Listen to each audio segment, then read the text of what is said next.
Welcome to mister fox channel. നിങ്ങൾ ഈ channel ആദ്യമായാണ് വിസിറ്റ് ചെയ്യുന്നതെങ്കിൽ GST ഇൻകം ടാക്സ് അപ്ഡേറ്റുകൾ സ്ഥിരമായി വാട്സപ്പ് ബ്രോഡ്കാസ്റ്റായി ലഭിക്കുന്ന സബ്സ്ക്രൈബ് ബ്രോഡ്കാസ്റ്റിലേക്ക് മെമ്പർഷിപ്പ് എടുക്കാവുന്നതാണ്. നിങ്ങളുടെ ഫ്രീ മെമ്പർഷിപ്പ് ആക്ടിവേറ്റ് ചെയ്യുന്നതിനായി ഡിസ്ക്രിപ്ഷനിൽ കൊടുത്തിരിക്കുന്ന വാട്സപ്പ് ലിങ്കിലേക്ക് നിങ്ങളുടെ നെയിം, പ്ലേസ്, ചാനൽ സബ്സ്ക്രൈബ് ചെയ്തതിൻ്റെ ഒരു സ്ക്രീൻഷോട്ട് എന്നിവ വാട്സപ്പ് ചെയ്യുക. നിങ്ങളുടെ ഫ്രീ മെമ്പർഷിപ്പ് ആക്ടിവേറ്റ് ചെയ്യുന്നതായിരിക്കും. Thank you for visiting this channel. Happy new year to everyone. GST പോർട്ടലിൽ വന്നിട്ടുള്ള ഇമ്പോർട്ടൻ്റ് ആയിട്ടുള്ള 3 അപ്ഡേറ്റ്സ് ആണ് ഷെയർ ചെയ്യുന്നത്. First one, advisory on the functionalities available on the portal for GTA taxpayers. Second one, date extension for reporting opening balance for ITC reversal. Third one, 2-factor authentication for taxpayers. First one നോക്കാം. GTA tax പേയേഴ്സിന് വേണ്ടിയുള്ളതാണ്. ഈ notification കുറച്ച് complicated ആണ്, വായിച്ചിട്ട് കറക്റ്റായിട്ട് മനസ്സിലാകുന്നില്ല എന്ന് പലരും പറഞ്ഞിരുന്നു. സോ ഞാനത് കംപ്ലീറ്റ് ആയിട്ട് വായിച്ച് എക്സ്പ്ലെയിൻ ചെയ്യാൻ നിൽക്കുന്നില്ല. വളരെ സിമ്പിൾ ലാംഗ്വേജിൽ ആ കാര്യം മാത്രം അങ്ങ് പറഞ്ഞേക്കാം. GTA അതായത് ഗുഡ് ട്രാൻസ്പോർട്ട് ഏജൻസിയുടെ ടാക്സിബിലിറ്റി എങ്ങനെയാണെന്ന് നമുക്കറിയാം. റിവേഴ്സ് ചാർജ് ആണ് ഓപ്റ്റ് ചെയ്യുന്നതെങ്കിൽ 5%, ഫോർവേഡ് ചാർജ് ആണെങ്കിൽ 2 ഓപ്ഷൻസ് ഉണ്ട്. വിത്തൗട്ട് ITC 5%, വിത്ത് ITC ക്ലെയിം 12%. ഇതെല്ലാവർക്കും അറിയാമെന്ന് പ്രതീക്ഷിക്കുന്നു. സോ നെക്സ്റ്റ് ഫിനാൻഷ്യൽ ഇയറിലേക്ക്, അതായത് ഫിനാൻഷ്യൽ ഇയർ 2024-25 ഏത് ഓപ്ഷനാണ് നിങ്ങൾ സെലക്ട് ചെയ്യുന്നത്, ഫോർവേഡ് ചാർജിലാണോ പോകാൻ ഉദ്ദേശിക്കുന്നത് അല്ലെങ്കിൽ റിവേഴ്സ് ചാർജിലാണോ എന്ന് സെലക്ട് ചെയ്ത് ഫയൽ ചെയ്യേണ്ട 2 ഫോമുകളാണ്, അനക്ഷേഴ്സ് ആണ് ഇവിടെ ഡിസ്ക്രൈബ് ചെയ്യുന്നത്. ഫോർവേഡ് ചാർജിലാണ് പോകാൻ ഉദ്ദേശിക്കുന്നതെങ്കിൽ സർവീസസിൽ user services GTA opting forward charge payment by GTA annexure 5 ആണ് സെലക്ട് ചെയ്യേണ്ടത്. ഇനി റിവേഴ്സ് ചാർജിലേക്ക് റിവേർട്ട് ചെയ്ത് വരാനാണെങ്കിൽ opting to revert under reverse charge payment by GTA annexure 6. Clear ആയെന്ന് പ്രതീക്ഷിക്കുന്നു. ഫോർവേഡ് ചാർജിലേക്കാണെങ്കിൽ അനക്ഷ 5ഉം റിവേഴ്സ് ചാർജിലേക്കാണെങ്കിൽ അനക്ഷ 6ഉം ഓപ്റ്റ് ചെയ്യാവുന്നതാണ്. ഇതിൻ്റെ ടൈം പീരീഡ് എത്രയാണ്? നെക്സ്റ്റ് ഫിനാൻഷ്യൽ ഇയറിലേക്കുള്ളതാണെന്ന് പറഞ്ഞു, അതായത് 24-25 സോ 31 മാർച്ചിനുള്ളിൽ നിങ്ങളിത് സെലക്ട് ചെയ്യണം. ഇത് സെലക്ട് ചെയ്യാനുള്ള ഓപ്ഷൻ 1 ജാനുവരി 2024 മുതൽ അവൈലബിൾ ആയിട്ടുണ്ട് GST പോർട്ടലിൽ. ക്ലിയർ ആണെന്ന് പ്രതീക്ഷിക്കുന്നു. ഇതാണ് ഇത്ര വലിയ പാരഗ്രാഫായിട്ട് കൊടുത്തിരിക്കുന്നത്. ഞാൻ വളരെ സിമ്പിൾ ടേംസിൽ എക്സ്പ്ലെയിൻ ചെയ്തുവെന്ന് മാത്രം. ഇനി ന്യൂലി രജിസ്റ്റേർഡ് ആയിട്ടുള്ള ടാക്സ് പേയേഴ്സ് ആണെങ്കിൽ അവരുടെ ഡ്യൂ ഡേറ്റ് ഡാഷ്ബോർഡിൽ തന്നെ ഇപ്പോൾ ഡിസ്പ്ലേ ചെയ്യുന്നുണ്ട്. പോർട്ടലിൽ ലോഗിൻ ചെയ്യുമ്പോൾ തന്നെ പോപ്പ് മെസ്സേജ് വരുന്നതായിരിക്കും, അതിൽ ക്ലിക്ക് ചെയ്യാവുന്നതാണ്. അതല്ല എങ്കിൽ യൂസർ സർവീസസിൽ GTL അനക്ഷ 5 സെലക്ട് ചെയ്യാവുന്നതാണ്. ഇനി ഡ്യൂ ഡേറ്റ് കാൽക്കുലേറ്റ് ചെയ്യുന്നതിൻ്റെ മെത്തേഡ് ഇവിടെ പറയുന്നുണ്ട്. Before the expiry of 45 days from the date of applying four GST registration or 1 month from the date of obtaining registration which ever is later. Registration apply ചെയ്ത date മുതൽ 45 days അല്ലെങ്കിൽ registration കിട്ടിയ date മുതൽ 30 days, which ever is later. ഏതാണോ അവസാനം വരുന്നത് അതാണ് due date ആയിട്ട് വരുന്നത്. ഇത് ഓൾറെഡി നിങ്ങൾ ഡാഷ്ബോർഡിൽ ഡിസ്പ്ലേ ആവും. പോപ്പ് മെസ്സേജോ അല്ലെങ്കിൽ നിങ്ങൾക്ക് സർവീസസിൽ പോയി നോക്കാവുന്നതാണ് ഡ്യൂ ഡേറ്റ്. ഇനി ഫിനാൻഷ്യൽ ഇയർ 2023-24 വേണ്ടിയിട്ട് പോർട്ടലിൽ ഈ ഓപ്ഷൻ സെലക്ട് ചെയ്യാൻ പറ്റാത്തൊരു സിറ്റുവേഷൻ ഉണ്ടായിരുന്നു. ആ സമയത്ത് മാനുവലായിട്ട് ഫയൽ ചെയ്ത ആളുകളുണ്ട്. അനക്ഷ 5 മാനുവലായിട്ട് ഫയൽ ചെയ്ത സിറ്റുവേഷൻ ഉണ്ടായിട്ടുണ്ട്.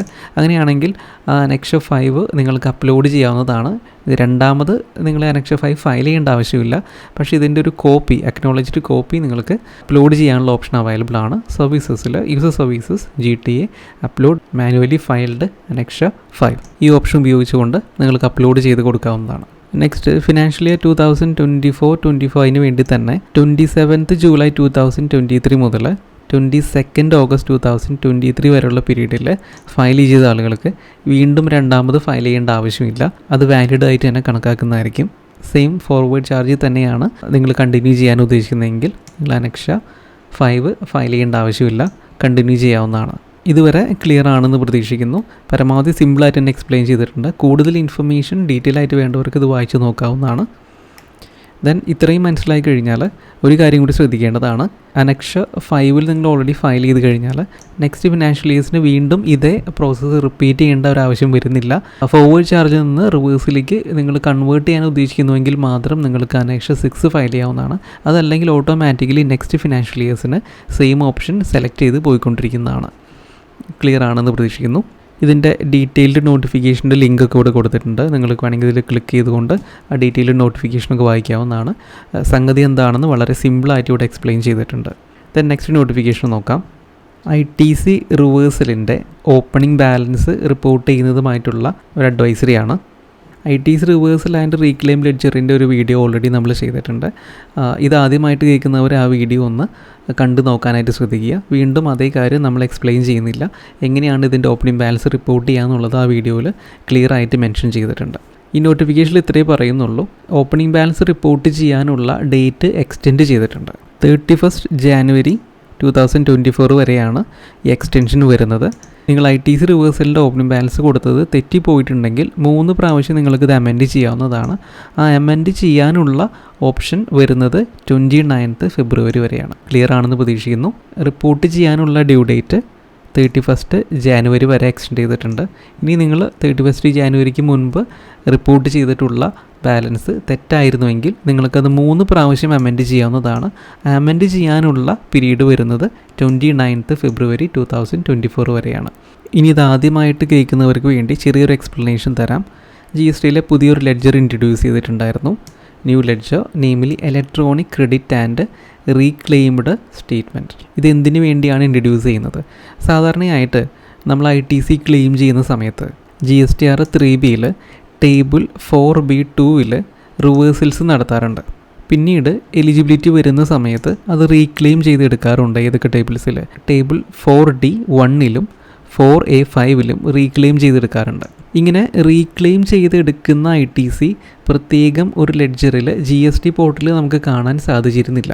നമ്മൾ ITC എടുക്കുന്ന എത്രയാണെന്നും എത്രയാണ് റിവേഴ്സ് ചെയ്തതെന്നും മാത്രമായിരിക്കും നമ്മളുടെ GST പോർട്ടലിൽ കാണാനായിട്ട് സാധിക്കുക. സോ ടാലിയിലൊക്കെ റെക്കോർഡ്സ് മെയിൻറ്റെയിൻ ചെയ്യുന്ന ആളുകൾ ഒരു പ്രാവശ്യം റിവേഴ്സ് ചെയ്ത് കഴിഞ്ഞ് വീണ്ടും റീക്ലെയിം ചെയ്യാൻ സാധിക്കുന്ന ITCs എല്ലാം തന്നെ സെപ്പറേറ്റ് ലെഡ്ജറിലൊക്കെ ക്രിയേറ്റ് ചെയ്തുകൊണ്ട് അങ്ങനെ അതിൻ്റെ റെക്കോർഡ് മെയിൻറ്റെയിൻ ചെയ്യാറുണ്ട്. അതല്ലെങ്കിൽ ഒരു എക്സൽ ഷീറ്റിൽ സെപ്പറേറ്റ്ലി ഇങ്ങനെ ഒരു ITC ഉണ്ട് എന്ന്, അതായത് റിവേഴ്സ് ചെയ്തതും എന്നാൽ പിന്നീട് റീക്ലെയിം ചെയ്യാൻ സാധിക്കുന്നതുമായിട്ടുള്ള ITCs എല്ലാം തന്നെ അതിൻ്റെ ഒരു സെപ്പറേറ്റ് റെക്കോർഡ് നമ്മൾ സൂക്ഷിച്ചിരുന്നു. GST പോർട്ടലിൽ അതിൻ്റെ റെക്കോർഡ്സ് ഒന്നും നമുക്ക് അവൈലബിൾ ആയിരുന്നില്ല. അങ്ങനെ ഒരു നീഡ് റെക്കഗ്നൈസ് ചെയ്തിട്ടാണ് ഇങ്ങനെ ഒരു ലെഡ്ജർ കൊണ്ടുവന്നിട്ടുള്ളത്. സോ ഇതുവരെ നമ്മൾ ചെയ്തിട്ടുള്ളതിൻ്റെ ഓപ്പണിംഗ് ബാലൻസ് നമുക്ക് റിപ്പോർട്ട് ചെയ്യാവുന്നതാണ്. കൂടുതൽ ഡീറ്റെയിൽസ് വേണ്ടവർക്ക് പഴയ അഡ്വൈസറിയുടെ ഒരു കോപ്പി കൂടെ കാണാൻ സാധിക്കുന്നതാണ്. ഈ ലിങ്കിൽ ക്ലിക്ക് ചെയ്ത് കഴിഞ്ഞാൽ നിങ്ങൾക്കത് വായിച്ച് നോക്കാവുന്നതാണ്. പറഞ്ഞു വന്ന് ഇത്രയേ ഉള്ളൂ. അപ്പോൾ ഇതുവരെ നമ്മളങ്ങനെ സെപ്പറേറ്റ്ലി നമ്മളുടെ ബുക്സിൽ മാത്രം മെയിൻറ്റെയിൻ ചെയ്ത് വന്നിരുന്ന റീക്ലെയിം ചെയ്യാൻ സാധിക്കുന്ന ITCയുടെ ക്ലോസിംഗ് ബാലൻസ് നമുക്കിവിടെ റിപ്പോർട്ട് ചെയ്യാം. ഇവിടെ അത് ഓപ്പണിംഗ് ബാലൻസ് ആണ് പറയാൻ കാരണം GST പോർട്ടൽ ആദ്യമായിട്ട് ഇതാണ് തുടങ്ങുന്നത്. സോ ഓപ്പണിംഗ് ബാലൻസ് നമുക്ക് റിപ്പോർട്ട് ചെയ്ത് കൊടുക്കാവുന്നതാണ്. അതിനുശേഷം പിന്നീട് അത് ഓട്ടോമാറ്റിക്കലി ഫോളോ അപ്പ് ചെയ്ത് പോയിക്കോളും. ഇതിൽ പലരും പല രീതിയിലുള്ള ഡൗട്ടുകൾ ചോദിക്കാറുണ്ട്.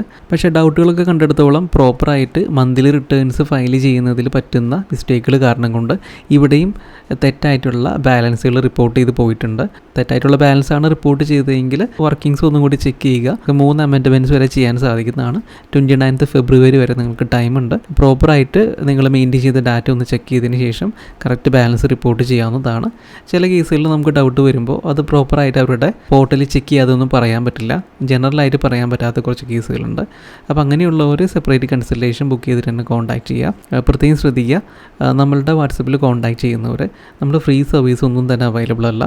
അതുകൊണ്ട് തന്നെ നിങ്ങൾക്ക് സെപ്പറേറ്റ് കൺസൾട്ടേഷൻ ആവശ്യമുണ്ടെങ്കിൽ അതെല്ലാം പെയ്ഡ് സർവീസ് മാത്രമായിട്ടാണ് അവൈലബിൾ ആയിട്ടുള്ളത്. ബിസി പ്രൊഫഷണൽസ് ഒന്നും തന്നെ ഫ്രീ ആയിട്ടുള്ള സർവീസ് കൊടുക്കുന്നില്ല. അങ്ങനെ ഒരു സർവീസ് എക്സ്പെക്ട് ചെയ്ത് നിങ്ങൾ കോൺടാക്ട് ചെയ്താൽ നിങ്ങൾക്ക് ഡിസപ്പോയിൻറ്റഡ് ആവേണ്ടതായിട്ട് വരും. നെക്സ്റ്റ് നോട്ടിഫിക്കേഷൻ നോക്കാം. 2 factor authentication for tax payers. നമ്മൾ GST പോർട്ടലിൽ ലോഗിൻ ചെയ്യുന്ന സമയത്ത് ഒരു അഡീഷണൽ സെക്യൂരിറ്റി മെഷറാണ് 2 factor authentication. ഇത് പഞ്ചാബ്, ചണ്ഡീഗഡ്, ഉത്തരാഖണ്ഡ്, രാജസ്ഥാൻ ആൻഡ് ഡൽഹി ഫസ്റ്റ് ഫേസിൽ ഇവിടെയൊക്കെയാണ് ആപ്ലിക്കബിൾ ആയിട്ടുള്ളത്. കേരളത്തിൽ ഇതുവരെ വന്നിട്ടില്ല. സാധാരണയായിട്ട് നമ്മൾ GST രജിസ്ട്രേഷൻ എടുക്കുന്ന സമയത്ത് രജിസ്ട്രേഷൻ എടുത്ത അക്കൗണ്ടൻറ്റോ പ്രാക്ടീഷണറുടെയോ അവരുടെ ഫോൺ നമ്പറോ അല്ലെങ്കിൽ ഇമെയിൽ ID ആയിരിക്കും പ്രൈമറി ഓതറൈസ് സിഗ്നേറ്ററി എന്ന് പറയുന്ന കോളത്തിൽ കൊടുത്തിട്ടുണ്ടാവുക. ഓണറുടെയോ അല്ലെങ്കിൽ പാർട്ട്നേഴ്സിൻ്റെയോ ആയിരിക്കണമെന്ന് നിർബന്ധമില്ല. അങ്ങനെയാണെങ്കിൽ പ്രശ്നമില്ല. അങ്ങനെയല്ല എങ്കിൽ അയാൾ തന്നെയല്ല ഇപ്പോഴും റിട്ടേൺ ഫയൽ ചെയ്യുന്നത്. ഇങ്ങനെയൊരു സിറ്റുവേഷൻ നിങ്ങൾക്കുണ്ടെങ്കിൽ ഇപ്പോൾ OTP പോയി കഴിഞ്ഞാൽ അത് പഴയ ഏതെങ്കിലും പാർട്ടിക്ക് പോകും എന്നുള്ള സിറ്റുവേഷൻ ഉണ്ടെങ്കിൽ ഇപ്പോൾ തന്നെ അത് കയറി ചേഞ്ച് ചെയ്ത് വയ്ക്കുക. നിങ്ങളുടെ ഏതെങ്കിലും ക്ലയൻസ് അല്ലെങ്കിൽ നിങ്ങൾ വർക്ക് ചെയ്യുന്ന ഓർഗനൈസേഷനിലെ GST രജിസ്ട്രേഷൻ എടുക്കുന്ന സമയത്ത് പ്രൈമറി ഓതറൈസ് സിഗ്നേറ്ററിയുടെ മൊബൈൽ നമ്പറും ഇമെയിൽ ഐ ഡിയും ഒന്ന് ചെക്ക് ചെയ്യുക. അത് നിങ്ങൾക്ക് ആക്സസ് ചെയ്യാൻ പറ്റുന്നതാണെങ്കിൽ പ്രശ്നമില്ല. അതല്ല എന്നുണ്ടെങ്കിൽ നിങ്ങളതിപ്പോൾ തന്നെ നോൺ കോർ അമെൻഡ്മെൻറ്റ്സിൽ പോയിട്ട് ചേഞ്ച് ചെയ്യുക. അത് നമ്മുടെ ഫേമിൽ സംഭവിച്ചൊരു സിറ്റുവേഷനാണ്. രജിസ്ട്രേഷൻ ചെയ്യുന്ന സമയത്ത് കൊടുത്തിരിക്കുന്ന മെയിൽ ഐ ഡി അല്ലെങ്കിൽ ഫോൺ നമ്പർ ഡിഫറൻ്റ് ആയിരുന്നു.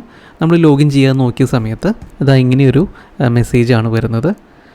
OTP എൻ്റർ ചെയ്യാനാണ് പറയുന്നത്. അതായത് നമ്മൾ ലോഗിൻ ഐ ഡിയും പാസ്വേഡും എൻ്റർ ചെയ്തിട്ട് ലോഗിൻ കൊടുക്കുന്ന സമയത്ത് ഇങ്ങനെയൊരു മെസ്സേജാണ് വരിക. രജിസ്റ്റേർഡ് ഇമെയിൽ അഡ്രസ്സിലേക്ക് മൊബൈൽ നമ്പറിലേക്ക് OTP പോയിട്ടുണ്ട്. ഈ OTP എൻ്റർ ചെയ്താൽ മാത്രമാണ് നിങ്ങൾക്ക് കയറാനായിട്ട് സാധിക്കുള്ളൂ. സോ ചില സിറ്റുവേഷൻസിൽ ഇത് ആരുടെ നമ്പറിലേക്കാണ് അല്ലെങ്കിൽ ഏത് മെയിൽ ഐ ഡിയിലേക്കാണ് പോയതെന്ന് അറിയാത്തൊരു സിറ്റുവേഷൻ വരും. പലരും ഒരു അഡീഷണൽ ഓതറൈസ് സിഗ്നേറ്ററി ആഡ് ചെയ്തിട്ടായിരിക്കും മന്ത്ലി ഫയലിങ്സ് ഒക്കെ ചെയ്യുന്നത്. ഇപ്പോൾ പ്രൈമറിയിലെ മെയിൽ ഐ ഡിയും ഫോൺ നമ്പറും ചെക്ക് ചെയ്തിട്ടുണ്ടാവില്ല. നമുക്ക് ഇതിൻ്റെ ഉള്ളിലേക്ക് കയറി അത് ചേഞ്ച് ചെയ്യണമെങ്കിൽ തന്നെ OTP വേണം. പഴയ ഏത് നമ്പറിലേക്കാണ് പോയതെന്നും അറിയില്ല, കയറാനും സാധിക്കാത്തൊരു സിറ്റുവേഷൻ. അങ്ങനെ ഒരു സർക്കിളിൽ നിങ്ങൾ പെട്ടുപോകും.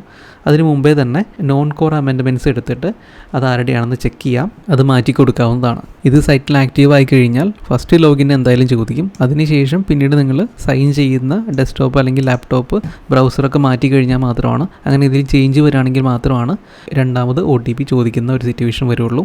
ഇത് കേരളത്തിൽ ആക്റ്റീവ് ആവാനായിട്ട് സമയമെടുക്കും. ഇപ്പോൾ ഒരു പൈലറ്റ് ഫേസ് മാത്രമാണ് റൺ ചെയ്തുകൊണ്ടിരിക്കുന്നത്. പക്ഷെ അത് വരുന്ന സമയത്ത് നമ്മളതിന് റെഡി ആയിരിക്കണം. ആ സമയത്ത് ഇങ്ങനത്തെ ഒരു സിറ്റുവേഷനിൽ പെട്ടുപോകാതിരിക്കാനായിട്ട് ശ്രദ്ധിക്കുക.